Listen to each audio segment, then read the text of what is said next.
یو انسان کداوي چې زه الله یو منم پیغمبر نه منم د یو پیغمبر نه انکار کوي دا سړی مسلمان نشي کېدی.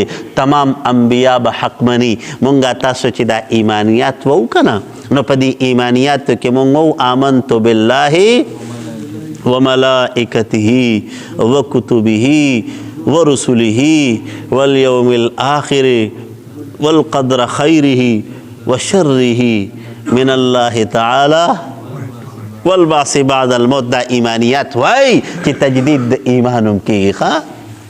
ایمانیات ځکه د مونږ د پخوانو مشرانو به اکثر وي دا د خپو دعا ده، دا د خپو دعا ده، حالانکه د خپو دعا نه ده، خو دغه مشران هوښیارو.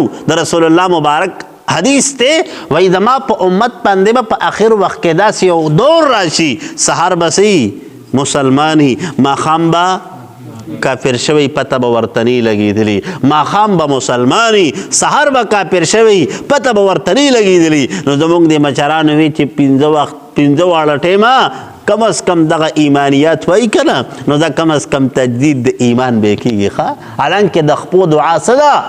کتابونه لیکي د خپو دعا دا ده اللهم ثبت قدمی على صراطک المستقیم. دا د خپو دعا ده. خو بهرحال دا ایمانیات پې وایي نو په دې ایمانیاتو کې مونږ تاسو یو لفظ وو ورسله. د الله تعالی په تمامو رسولانو باندې ایمان، په تمامو رسولانو باندې ایمان دا د ایمان جز دی چې هغه حق منل. ښه جي